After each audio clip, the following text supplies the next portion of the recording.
Well, thank you, Heather. We had a lovely conversation about the glories of Zeusical at dinner. Robert H. Smith has been a phenomenal school for supporting the arts, and it's my pet peeve that all schools don't support arts in the education. So I'm glad at least, and St. Mary's also is actually a great school for that. Senator Zimmer, Deputy Mayor Swandell, our special guest, Bill Rancic, our honorees tonight, ladies and gentlemen. It is a pleasure to be here tonight with some of my favorite people. Senator Zimmer goes back decades with the Asper family. He's been a huge, huge museum supporter. Actually, he introduced the museum bill on behalf of the Senate, I believe, on that historic day in March when the bill received royal assent.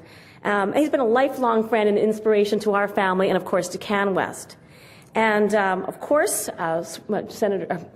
Deputy Mayor Swandell, you represent the city that I love. And as a politician, I have to say, I do thank you for taking up the challenge to be in politics. It's not easy. It's not for the faint of heart. And frankly, all of us should be considering a role in politics behind the scenes or in front for a few years of our life just to know what kind of courage it takes. Only a few. We're also blessed to have Dr. Feltham because his leadership of the business school is a constant breath of fresh air. And, of course, we should be thanking our wonderful supporters, Kirk Duchuk from the Royal Bank. He is a banker with a very big heart. And, frankly, we're blessed in Canada with those kinds of bankers. So thank you for being supporters of the work of CanWest and the Asper Foundation and all the things that are going on in the community. And it's great to see, by the way, all the nice star pins out there. So thank you all for wearing star pins. I'm sure it's all the folks in branding and marketing who are wearing the star pins, but that's what it's all about. Speaking of the museum, pay attention. Tonight I'm going to be going to be drawing for a prize pack, which includes a museumized BlackBerry Curve, courtesy of our friends at MTS. And a copy, it will also include a copy of the newly released biography of my father by Peter Newman. And you get your own very own Shine star pin in case you wondered how to get one. You could win one in this draw. What we're trying to do with the museum is create a network of friends who will spread our message and become engaged in the creation of the museum. So if you haven't done so already, apparently there's ballots on your table, and you're supposed to fill out these ballots, and they'll get picked up, and you will become our friend. Now, I'm delighted to be the warm-up act for Bill Rancic, which is, I know, really what we're all eager to get to. I did try to get my hair to look like Donald Trump's. I tried to, go across Portage in Maine earlier today, but as you know, that's impossible. But I do look forward to your words of wisdom, and I think we're all excited to take those words in.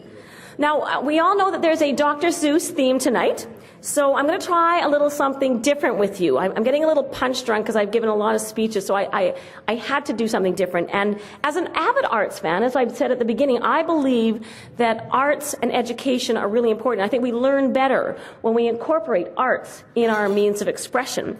So I don't know if you know, but our new university president, Dr. Barnard, is a huge poetry fan.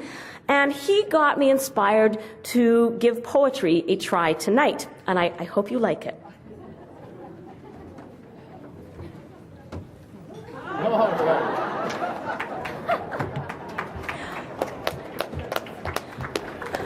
And I may not be able to wear this the whole thing, but we'll see how it goes. 'Twas a very good doctor with a sparkling wit. Zeus was his name, and his books were a hit. So much so that they resonate on in movies, cartoons, and even in song. And who would have thought at the banquet tonight that here, once again, they'd come back to light? The places you'll go. Sounds like really good fun as you set on your path and follow the sun. It's a theme that's creative, and apt it is, too. Of course, I prefer it that it were Winnie the Pooh. I'm a zealot of sorts, believing we must bring that bear home, back home to us. A Winnipeg home so all will come see him as we set out to build a great Pooh museum. No, if you must, though, and this thought is vital, Pooh may not be the most appropriate title. But it's annoying to me and makes me quite spinny that no entrepreneur has exploited dear Winnie. He's Disney's best brand, and by all is adored, and I know he'd bring in folks from all around the world. So perhaps in this room there's some bright lad or lady who'll take on this challenge before I go crazy. 8 years have gone by since we bought that painting. It's time that we pooed or got off of the pot. Ladies and gentlemen, don't misunderstand because my words rhyme that don't let them not land as serious thoughts and a challenge to you to make your life matter in all that you do. My father, for whom this school has been named, was an entrepreneur, internationally famed. He broke with convention, blazed many a trail, and his tenacious approach ruled out the word fail. Yep, Dad was amazing, a remarkable human.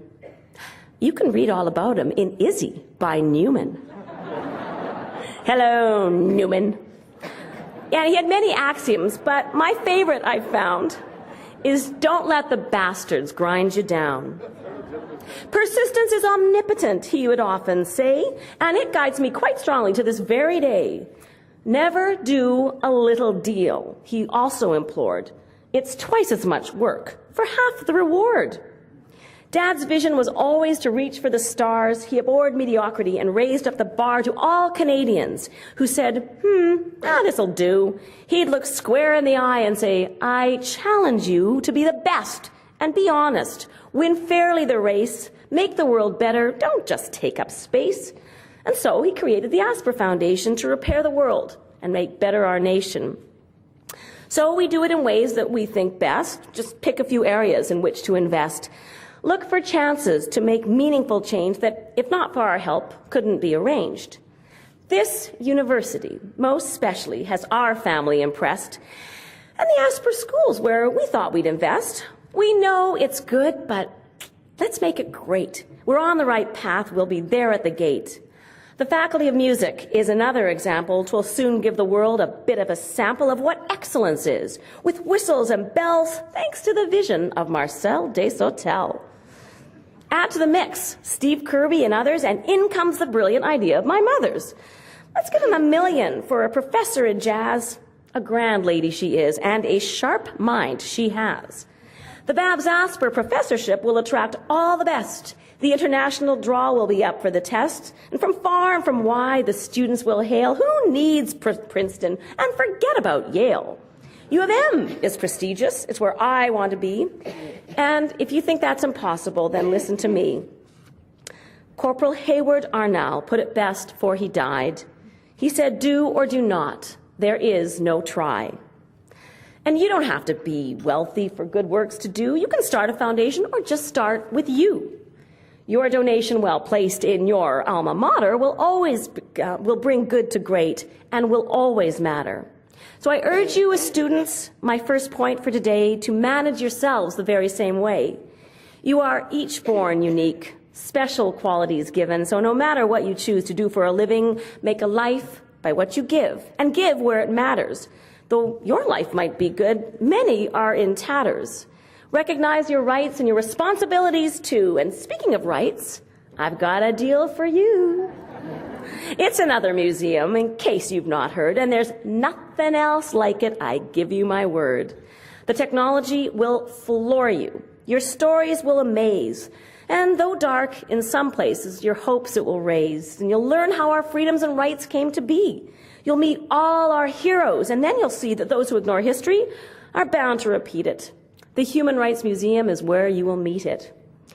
Now, we worked hard together and made the dream come true, and it couldn't have happened without all of you. For years they said it couldn't be done, and had I a nickel for each and every one who said, give up, go home, and it won't happen, it can't. They were really quite rude and would not recant. Little did they know, their doubts spurred us on, and now who's singing the victory song? The first National Museum in 41 years. The first outside Ottawa. Crack open the beers! Of course, be prepared for a Globe and Mail tease that would cynically report that the beer would just freeze.